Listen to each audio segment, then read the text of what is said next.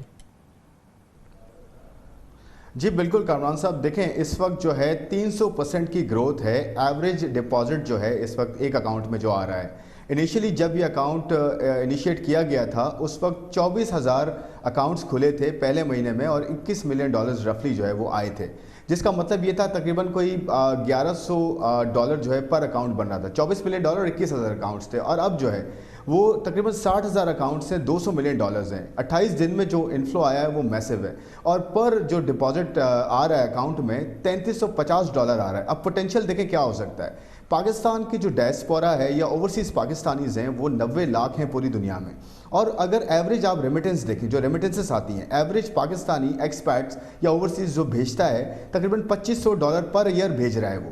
اور اس سے بھی بڑی جو پوٹینشیل ہے وہ مڈل ایسٹ میں ہے. مڈل ایسٹ 60% ہماری ریمیٹنسز جو ہے وہ اٹریکٹ کرتا ہے وہاں سے. ان کا جو ایوریج نمبر ہے، ایوریج پاکستانی جو وہاں سے ریمیٹنس ہر سال بھیجتا ہے $3,000 ہے. اس کا مطلب یہ ہوا کہ آپ اس پوٹینشیل کو صحیح سے گیج کریں. 90 لاکھ پاکستانی میں سے 2% بھی اگر آپ جو ہے وہ کامیاب ہو جائیں ٹیپ کرنے کے لیے تو $1 بلین جو ہے 5,000 جو ہے وہ ڈالر پر اکاؤنٹ سے آرام سے آ سکتا ہے. یہ خرم صاحب، اور یہ اس میں ابھی آئی تھنک کہ اتنی اویئرنیس ہمارے تمام پاکستانیوں کے نہیں ہے، کیونکہ ظاہر ہے کہ جو پڑھے لکھے ہیں یا جو اسکلڈ ہے یا نان اسکلڈ لوگ جو باہر ہیں، کیونکہ اگر اس کو وہ راؤٹ کرے، ریمیٹنس تو ان کو پاکستان بھیجنی ہے، لیکن اگر وہ جو یہ روشن ڈیجیٹل اکاؤنٹس ہے اس کے تھرو کریں یا اس کے ذریعے ان کو پتہ چلے کہ اس طرح کی ان کی جو پیسے ہیں وہ میکسیمائز ہو سکتے ہیں اور اس کا اتنا پوٹینشیل ہے، تو یہ جو جتنے ریمیٹنسز ہیں اس میں سے جیسے آپ نے کہا کچھ پرسنٹیج اگر اس کے تھرو آئے گی تو پھر یہ تو گیم چینجر ہو سکتا ہے.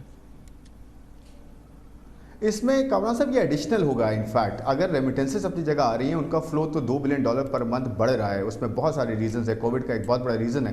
میں آپ کو یہ بتاتا چلوں کہ اس میں 4 ایسپیکٹس ہیں جن پہ اگر غور کیا جائے، کام کیا جائے تو اس مومنٹم کو بہت زیادہ بڑھایا جا سکتا ہے. ایک تو یہ ہے کہ اس وقت کووڈ کی وجہ سے ارننگز کیپیسٹی جو ہے یا کیپیبلٹی جو ہے اکانومیز کی وہ کم ہوئی ہے، خاص کر مڈل ایسٹرن اکانومیز کی، جس کی وجہ سے ہمارے ارننگ کیپیبلٹی ابھی کم ہے.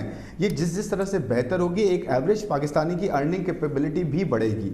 وہ بڑھے گی تو نیچرلی فلوز زیادہ آئیں گے. اب 3 ایریاز ہیں جس پہ جو ہے وہ کانسنٹریٹ کرنا چاہیے. ایک تو یہ کہ جو ڈیجیٹائزیشن ہے، ڈیجیٹل انفراسٹرکچر ہے، اس کو بہت اسٹرینتھن کرنے کی ضرورت ہے. پرائیویٹ سیکٹر جو کمپنیز ہیں، فن ٹیکس ہیں، سینٹرل بینک ہے ہمارا اور دوسرے سینٹرل بینکس ہیں، ان سب کو بہت ہی سیملیس جو ہے یہ پروسیس ہونا چاہیے. دوسری چیز یہ اویئرنیس کریٹ کریں کہ ایک عام پاکستانی، آپ کو پتہ ہے تقریباً 47-48 لاکھ پاکستانیز مڈل ایسٹ میں رہتے ہیں اور وہ سب سے زیادہ ریمیٹنسز یہاں سے 60% آتی ہیں. ان کو ہمیں ہینڈ ہولڈ کرنا ہے، جا کے بتانا ہے، بینکس بتائیں اپنے اینڈ پہ، سینٹرل بینک بتائے اس میں بہت گلیچز آ رہے ہیں، سمجھنے کی میں پریشانی ہو رہی ہے. بتایا جائے اویئرنیس کیا ہے، اویئرنیس دی جائے، بینیفٹس بتائے جائیں، ایز بتایا جائے. آپ یقین کریں یہاں پہ بہت اچھا فلو آ سکتا ہے. تیسری سب سے بڑی چیز یہ ہے نیا پاکستان سرٹیفکیٹ. آپ نے جیسے کہا دنیا بھر میں 0% ریٹ اس وقت چل رہا ہے، کہیں پہ اتنے اچھے ایونیوز نہیں ہیں انویسٹمنٹ کے. آپ کے پاس 5 سے 7% آپ دے رہے ہیں ریٹ، وہ بھی ڈالرز میں. تو اس کو مارکیٹ کرنے کی ضرورت ہے، بتانے کی ضرورت ہے. پاکستان اوورسیز پاکستانی بہت زیادہ انویسٹ کر سکتے ہیں. ہمیں ویکلز اسٹرکچر صحیح پرووائڈ کرنا ہے. بہت پیسہ پاکستان پہ انویسٹ ہو سکتا ہے اور وہ اس پہ انویسٹ کرنا چاہتے ہیں. ہمیں بہت بڑی ضرورت ہے کہ ہمارے جتنے بھی ریزروز ہیں وہ بڑھ سکیں. اب بھی انٹیپڈ سورسز ہیں یہ، جیسے کہ یہ بیرون ملک پاکستانیوں کی یوز کیا جا رہا ہے. ہمیں پتہ ہے کہ یہاں پہ ڈکلیئرڈ فارن ایکسچینج جو ہے لوگوں کے پاس نان بینکنگ ریزروائرز میں رکھا ہوا ہے، سیفز میں رکھا ہے یا وٹ ایور، وہ بھی ایک بہت بڑا ایک وہ ہے. اور وہ انہوں نے ڈکلیئر کیا اپنا جو بھی حکومت کی اسکیمز تھی، اس کو بھی تو چینلائز کیا جا سکتا ہے. اور جس طرح سے یہ اسکیم کی گئی ہے، آفٹر آل اس ڈالر کو بھی اگر ہم نکال لیں اور وہ پھر سسٹم کے اندر آ جائے براہ راست، تو اس کو بھی اپلوڈ کرنا ہوگا. بالکل ہو سکتا ہے. دیکھیں اس میں ایک اچھی چیز کیا ہے، روشن ڈیجیٹل اکاؤنٹ میں ایک اچھی چیز یہ ہے کہ جو ریزیڈنٹ پاکستانیز ہیں جن کا ڈکلیئرڈ ایسٹ ہے اور جن کے پاس foreign accounts, foreign currency accounts ہیں، وہ بھی اس میں انویسٹ کر سکتے ہیں.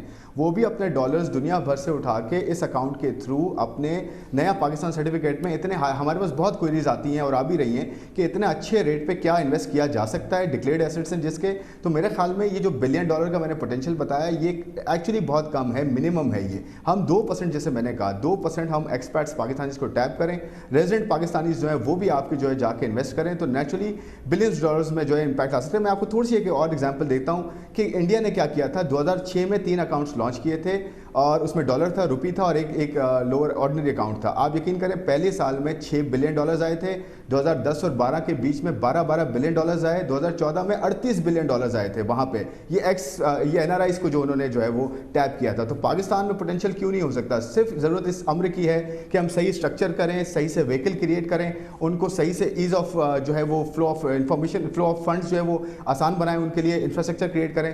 نیچرلی فلو آئے گا آپ کے پاس, اکانومی کو بھی فائدہ ہوگا, گورنمنٹ کو بھی ہوگا, اور جو ہے اوورسیز پاکستانیز کو بھی فائدہ ہوگا. تھینک یو سو مچ, بہت بہت شکریہ جناب خرم شہزاد ہمارے ساتھ موجود تھے. اس کے ساتھ ہی ہمارے آج کے پروگرام کا ختم ہوتا ہے. کل آپ سے پھر ملاقات ہوگی انشاءاللہ. کل تک